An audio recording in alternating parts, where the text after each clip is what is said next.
আদালত এই মামলায় ১৬ জন নিম্ন আদালত কর্তৃক মৃত্যুদণ্ডপ্রাপ্ত আসামির মধ্যে দুজনের মৃত্যুদণ্ড বহাল রেখেছেন। তারা হলেন তৎকালীন মাদ্রাসার সুপার অধ্যক্ষ এস.এম. সিরাজউদ্দৌলা এবং সাদাত হোসেন শামীম, যার নুসরাতের পরে রাগ ছিল কারণ সে প্রেম নিবেদন করেছিল এবং নুসরাত সেটা রিফিউজ করেছিল। এই দুজনের মৃত্যুদণ্ড বহাল রেখেছেন।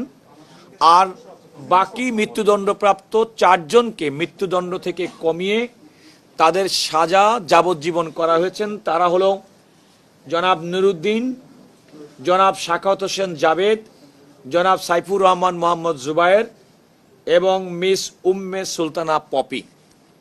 আদালত বলেছেন যেহেতু তারা এতদিন পর্যন্ত নির্জন কারাবাসে ছিলেন, কন্ডেম সেলে, সুতরাং এই ৪ জনকে অবিলম্বে যেন নিয়মিত কারাগারে স্থানান্তর করা হয়। মৃত্যুদণ্ডপ্রাপ্ত ১৬ জনের মধ্যে ১০ জনকে আদালত বেকসুর খালাস দিয়েছেন, যাদের বিরুদ্ধে কোনো সাক্ষ্য প্রমাণ আপিল হাইকোর্টের দৃষ্টিতে পাওয়া যায়নি।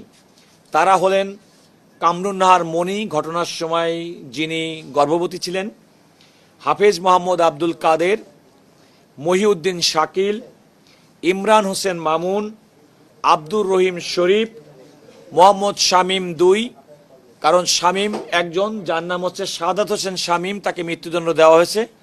এ হচ্ছে শামীম ২, তার নাম হচ্ছে মোহাম্মদ শামীম, আপনারা আবার কনফিউজ করে ফেলেন না।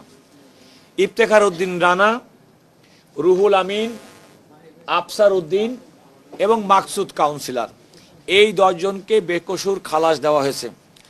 আপনারা লক্ষ্য করেছেন রায়ের শেষাংশে আদালত এই মামলার যে রায় দিয়েছে নিম্ন আদালতের বিচারক মামুনুর রশিদ সম্পর্কে একটা পর্যবেক্ষণ দিয়েছেন এবং মামুনুর রশিদ সম্পর্কে আদালত তার পর্যবেক্ষণে বলেছেন এই ধরনের সেন্টেন্সিংটাকে বলেছেন মাইন্ডলেস সেন্টেন্সিং, অর্থাৎ আদালত যিনি বিচার করবেন তিনি যে ধরনের বিচারিক মন অ্যাপ্লাই করতে হয় এই মামলার দণ্ড দেওয়ার ক্ষেত্রে, সেক্ষেত্রে তিনি সেটি করতে ব্যর্থ হয়েছেন বলে আদালত পর্যবেক্ষণে বলেছেন।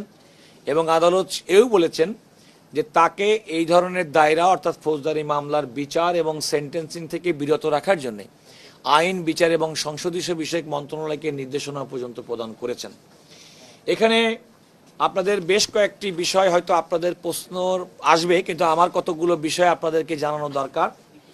সেগুলো আমার মনে হয় যে আদালত সম্পর্কিত রিপোর্টিংয়ের ক্ষেত্রে আপনাদের সতর্কতার জন্য প্রয়োজন হতে পারে।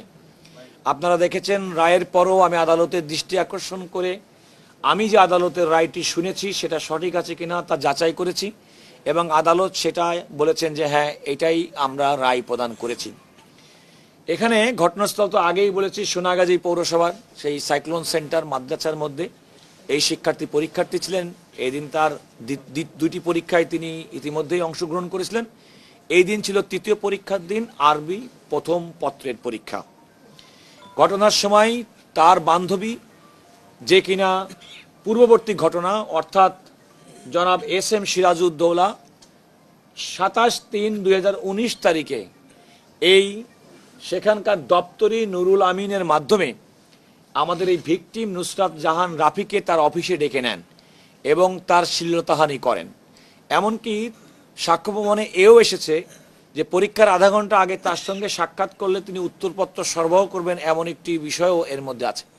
কিন্তু নুসরাত জাহান রাফি তার এই অনৈতিক প্রস্তাবে রাজি হননি এবং তিনি তার যে কোনো অনৈতিক প্রস্তাবে অস্বীকার করেছেন। এই ঘটনার উপরে প্রিন্সিপাল সুপার এস.এম. সিরাজউদ্দৌলার বিরুদ্ধে পূর্বের একটি মামলা হয়। মামলাটি হয় ২৭শে মার্চ ২০১৯ তারিখে, যে মামলায় সিরাজউদ্দৌলা সাহেব কারাগারে অন্তরীণ তখনও ছিলেন।